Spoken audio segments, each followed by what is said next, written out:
We argue this time this breakout will render highly likely another aggressive move, but one that will not pause at 50. We think this one is going to get its first pause in the 60 to 70 zone. I think by going through 50, which is not technically important for us, but it is for anybody looking at it as a stupid price to all-time new high. In real dollar terms, if silver were to match those $50 highs, it'd probably be $300 an ounce. So you can see that the demand for silver on an industrial scale is enormous and growing. I'm sure that higher silver prices, as far as the photovoltaic cell industry is concerned, will basically make them use silver more efficiently, if you like. So I don't see price really being a hurdle to them. Market analyst Michael Oliver, known for his momentum structural analysis, sees silver's current rally extending well beyond $50 to the $60 to $70 range.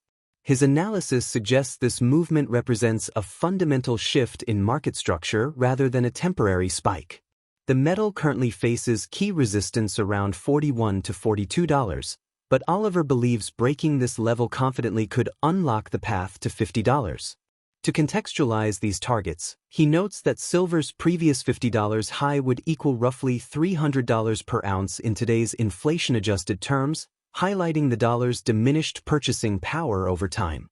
Oliver's technical analysis centers on a crucial development from early June 2025, when silver broke out of its established momentum channel despite trading only in the mid-$34, well below previous highs. According to Oliver, momentum indicators signaled a definitive shift in market structure, with prices subsequently climbing to $37, effectively confirming the validity of the breakout and setting the stage for further gains. This technical foundation has translated into dramatic recent price action. Spot silver surged as much as 4% to $38.47 an ounce, marking the most significant single-day gain since September 2011. U.S. silver futures climbed even higher, with September contracts hitting $39.12 an ounce. The vast price gap between spot and futures markets suggests either exceptional demand or supply constraints in the physical market, as such discrepancies are typically eliminated quickly through arbitrage trading. The broader market context includes a growing discussion about potential silver market squeeze effects, which analysts suggest could alter traditional precious metals trading patterns. Technical signals and historical precedents indicate that this breakout may represent a sector turning point, with market dynamics evolving beyond conventional parameters. Before we begin, don't forget to like, share, and subscribe to our channel. Be part of our growing community by hitting that button and turning on the notification bell so you never miss an update. Well, it ran up last year in 2024, early in that year in March. We put out a major renewed buy signal on gold and silver and the mine. Renewed meaning that for prior couple of years, they've been in pause mode. Silver and the miners had been staircasing down in corrective mode. Gold was going sideways, basically capped at around 2,000. We said back in March of a year ago that we're going to take off again. And sure enough, they did. Silver actually at one point in that rally outpaced gold pretty nicely, but it didn't last, okay, in terms of relative. Silver ran up in May of 2024, in other words, a handful of months after our signal, and got up it was, at our time of our signal, it was 25.26. It got up to 32.70 a year ago in May and dropped from there. Came up later in October, got to $35, new high. Gold was going sideways, dropped again, went back up in March of this year again to 35. And that's when they had that panic sell-off into April, where investors wrongly thought that if the stock market goes down, silver must go with it. Gold didn't drop much during that time, but silver was punished severely. We know that. 35, 27.50. Much of that in 2.5 days.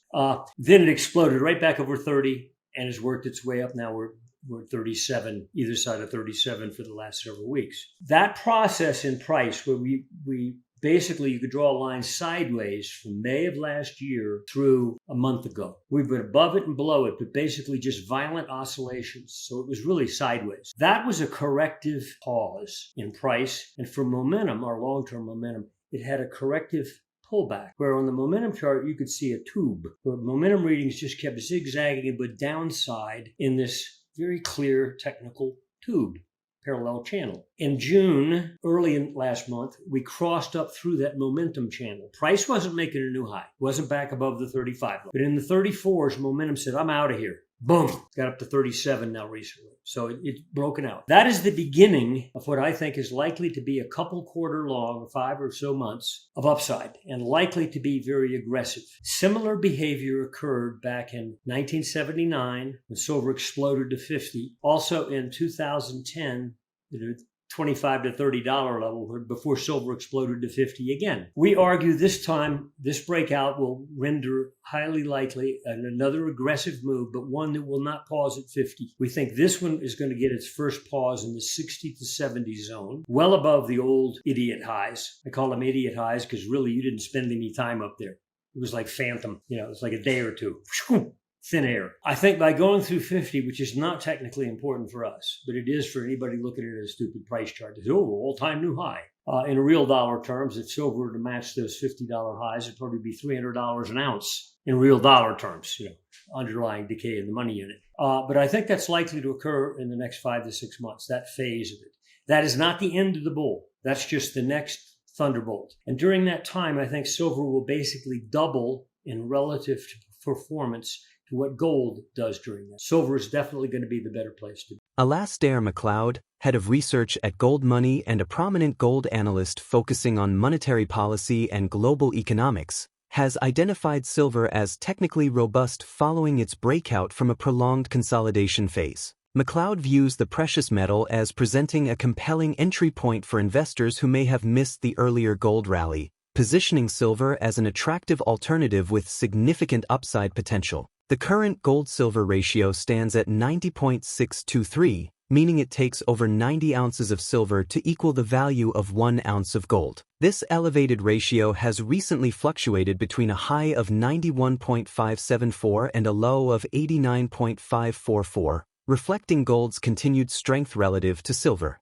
However, Macleod suggests this wide ratio creates conditions for silver to strongly outperform if the ratio contracts back toward the 50 level. Macleod's research indicates that silver's relationship with gold follows distinct patterns that can be traced back nearly 6 decades, offering investors a framework for understanding how these metals interact during different market phases.